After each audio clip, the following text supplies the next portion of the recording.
देखिए दोस्तों, आज मैं आप लोगों के बीच लेकर आया हूँ बायोलॉजी का दूसरा चैप्टर। क्या लेकर आया हूँ? बायोलॉजी का दूसरा चैप्टर। दूसरा चैप्टर का नाम क्या है? नियंत्रण एवं समन्वय। तो देखिए, मेरे YouTube चैनल का नाम है क्या? लक्ष्य विजन गुरुकुल। जो मैंने आप लोगों को बताया था, नया चैनल बनाया है। आप लोग इस चैनल को ज़्यादा से ज़्यादा सब्सक्राइब कीजिए, लाइक कीजिए, कमेंट कीजिए और मेरा मनोबल इसी तरह से बढ़ाते रहिए ताकि मैं आपको हमेशा आके आपको इस पे अलग अलग चीज़ पढ़ाते रहूँ, ताकि आपको भी पढ़ने में मज़ा आए और हमें भी बताने में मज़ा आए। पढ़ाई को कभी बोझ मत बनाइए, पढ़ाई को हमेशा एक मज़ा, इंटरटेनमेंट करके पढ़िए, ठीक है। तो चलिए, आज हम पढ़ाने जा रहे हैं बायोलॉजी का दूसरा चैप्टर। दूसरा चैप्टर क्या लिखा है? हम नियंत्रण एवं समन्वय। तो इसमें हम नियंत्रण के बारे में पढ़ा दिए, समन्वय का डिफिनेशन लिखा दिए।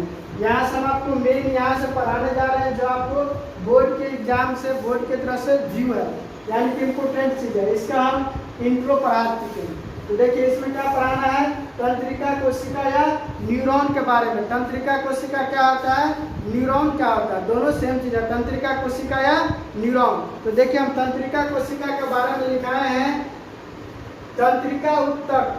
तंत्रिका उत्तक कोशिकाओं या न्यूरॉन के एक संगठित जाल का बना होता है। किस चीज का बना होता है? एक संगठित जाल का बना होता है। जाल कहने का मतलब क्या हो गया? मान लीजिए ये एक तरह से जाल है, क्या है ये? जाल बन गया, एक जाल का बना होता है, वही क्या हो जाता है मेरा? तंत्रिका कोशिका हो जाता है। हमने आपको क्या बताया? तंत्रिका उत्तक कोशिकाओं या न्यूरॉन के एक संगठित जाल का बना, यानी कि बहुत सारा जाल मिलकर बना होता है। यहाँ मिला हुआ बहुत सारे चीज, तो क्या बन गया? एक जाल बन गया। इसी से मेरा तंत्रिका कोशिका बना होता है। और यह सूचनाओं को, जो हमारा सूचना होता है, कहने का मतलब अगर कोई भी मैसेज हमको पहुंचाना है तो अपने माइंड के थ्रू पहुंचाते हैं। सूचनाओं को विद्युत आवेग के द्वारा, यानी कि हमारे शरीर में एक आवेग होता है, जो विद्युत आवेग होता है, उसके द्वारा शरीर के एक भाग से दूसरे भाग तक संवहन करते हैं, यानी कि एक भाग से शरीर के दूसरे भाग तक पहुंचाते हैं। संवहन मतलब क्या होता है? पहुंचाना, एक जगह से दूसरे जगह जाना। संवहन कहिए चाहे परिवहन कहे। जैसे देखिए, लिखा रहता है ना, बिहार राज्य निगम परिवहन, यानी कि बिहार सरकार द्वारा चलाया गया गाड़ी है। इसी तरह यहाँ संवहन कहने का मतलब हो गया जो हमारे शरीर के एक जगह से दूसरे जगह तक पहुंचाया जाता है। उसके बाद देखिए, तंत्रिका, ये बहुत ही विधिया है। तंत्रिका तंत्र के मुख्य कार्य, यानी कि तंत्रिका तंत्र का क्या कार्य है, बहुत ही इंपॉर्टेंट टर्म है, इंपॉर्टेंट टॉपिक पढ़ा रहे हैं आपको। तंत्रिका तंत्र के मुख्य कार्य। तो तंत्रिका तंत्र के मुख्य कार्य क्या है? तो देखिए, पहला कार्य हमने आपको बताया, शरीर को प्रभावित करने वाली, यानी कि हमारे शरीर को प्रभावित कर देता है। शरीर को प्रभावित करने वाली स्थिति में परिवर्तन की सूचना देना। मान लीजिए हमारे शरीर में कभी फीवर है, कभी सर्दी है, कभी खांसी है, कुछ भी है ना, तो उसको क्या करते हैं? एक सूचना दिया जाता है हमारे माइंड के द्वारा, जो देखिए आपका तबियत डाउन है, आपको फीवर है, हमको खुद महसूस हो जाता है। तो वही कह रहा है क्या? जो शरीर को प्रभावित करने वाली स्थिति में परिवर्तन की सूचना देना, इसका क्या कहते हैं? सूचना देते हैं। इसके बाद दूसरा पॉइंट बताएं, शरीर के विभिन्न अंगों के कार्य का समन्वय करना, यानी कि हमारे शरीर का जो भी अंग है ना, उसको एक तरीका से, यानी कि अच्छे तरीका से काम करते रहना चाहिए। जैसे कहने का मतलब जो अंग, एक हाथ अंग हो गया, एक उंगली, ये सब है, एक अंग है, आँख नाक, ये सब हमारे शरीर का अंग है ना, तो सबको क्या कह रहा है? जिसका कहने का मतलब हो गया जो अच्छे तरीका से सारा हमारे शरीर का अंग क्या हो, काम करते रहना चाहिए। वही था दूसरा पॉइंट। अब तीसरा पॉइंट देखिए, आपको तीसरा पॉइंट क्या बताए हैं? बहुत ही विविध पॉइंट है। आसपास से सूचना प्राप्त करके उसकी व्याख्या करना। जैसे हम इसको सिंपल समझ सकते हैं, रिपोर्टर सब जो होता है ना, तो सब क्या करता है? सभी जगह से न्यूज को एक बार एक साथ लाता है और फिर रात में इसको बनाकर पेपर में छाप दिया जाता है। तो वही कहता है, इसको आसपास के सूचनाओं प्राप्त करके उसकी व्याख्या करना। जैसे हम कहीं पढ़ रहे हैं तो हमारे अगल बगल से गाड़ी गुजर रहा है, तो हमारे माइंड में व्याख्या गया, और कोई हमको बाहर से आवाज़ दे रहा है, वो भी जमा हुआ, और मान लीजिए बगल से भी शोरगुल हो रहा है, भी सारा बात हमारे माइंड में रिकॉर्ड होता है। क्या होता है? रिकॉर्ड होता है, उसकी व्याख्या किया जाता है और फिर बारी बारी से हमको जो अच्छा लगता है उस चीज़ पे जाते हैं। जैसे मान लीजिए कहीं शोरगुल हो रहा है तो अपना विंडो बंद कर देंगे, एक काम ही समझ गए। और फिर दूसरा हमको बाहर से आवाज़ दे रहा था तो उससे मिलने चल गए, वो भी हुआ। फिर तीसरा बाहर से गाड़ी जा रहा था, उधर से भी बंद कर दिया विंडो। वही कह रहा था हमको आपको यहाँ समझाने का मेरा मेन मकसद था आसपास से सूचना प्राप्त करके उसकी व्याख्या करना, यानी कि उस व्याख्या को बताना। उसके बाद देखिए आपको चौथा और लास्ट पॉइंट है। चौथा पॉइंट आपको हम क्या लिखा है तो देखिए चौथा पॉइंट थोड़ा समझने वाली बात है, थोड़ा ध्यान से सुनिएगा, गौर से सुनिएगा, तब ये पॉइंट आपको समझ में आ जाएगा। ये सब तो सिंपल था तो आप एक ही बार में समझ गए। और लास्ट पॉइंट है थोड़ा चौथा, इसको थोड़ा ध्यान से समझिए। इसमें क्या बताएं? उत्तक में स्थित तंत्रिका कोशिकाओं में उत्पन्न आवेग, जो इसमें उत्पन्न होगा आवेग तंत्रिका तंत्र तक ले जाना, यानी कि उसको तंत्रिका तंत्र तक पहुंचाएगा। ये हमारा तंत्रिका तंत्र है, यहाँ तक क्या कराएगा? पहुंचाएगा।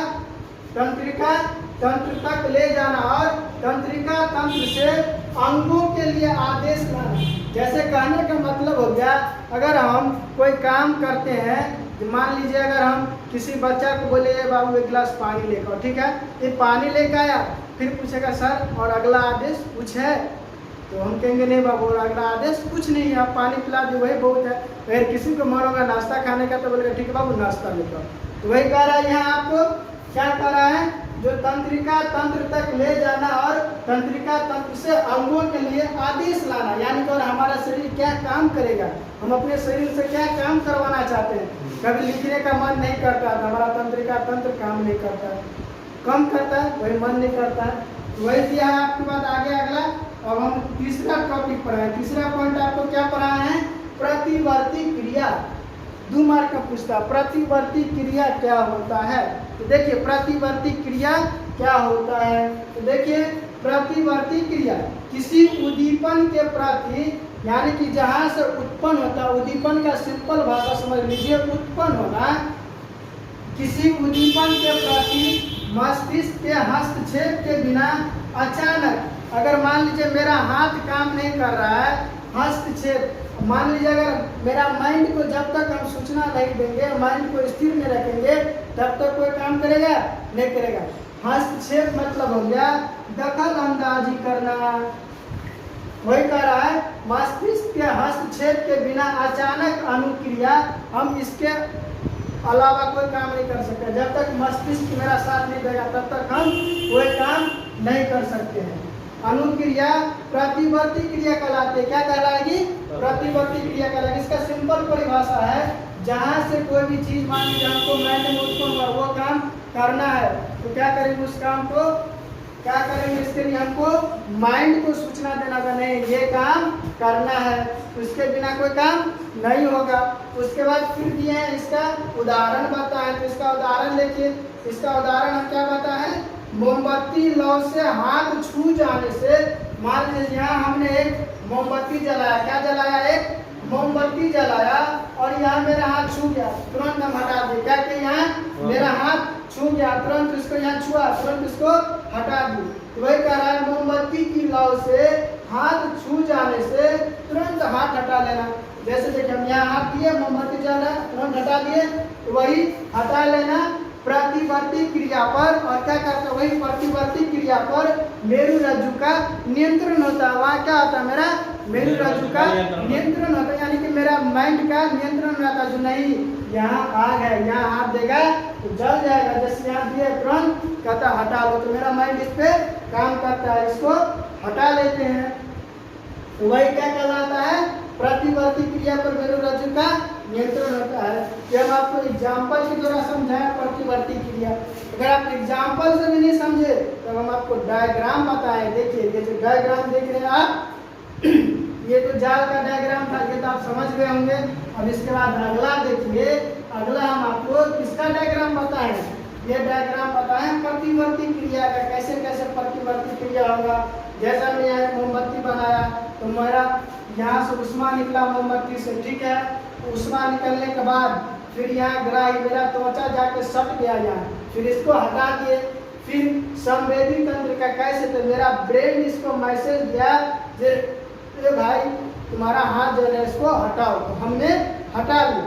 फिर उसके बाद मेरुरज्जु से आ गया यहाँ को प्रेरक तंत्रिका कोशिका, फिर कार्य कर, जहाँ कार्य कर रहे थे वहां तक मैसेज गया। फिर भुजा, जैसे भुजा मतलब हो गया हाथ, ये भुजा हो गया मेरा, यहाँ सटा है ना, ये पेशी हो गया, इसमें ये जो है पेशी हो गया, वही भुजा यहाँ जाके सट गया। फिर उसके बाद तुरंत जाके हम हटा दिए। हम क्या कर दिए, हटा दिए, लिखे हैं हाथ हटा लेना। जब हाथ हटा लिए हो गया अनुक्रिया। इसमें देखिए हमारे ख्याल से किसी को कोई दिक्कत नहीं होना चाहिए, जो समझाएं सबको समझ में आ गया होगा। Yes sir. आप लोग ज़्यादा से ज़्यादा इस चैनल को सब्सक्राइब कीजिए और मेरा वीडियो शेयर कीजिए। जय हिंद।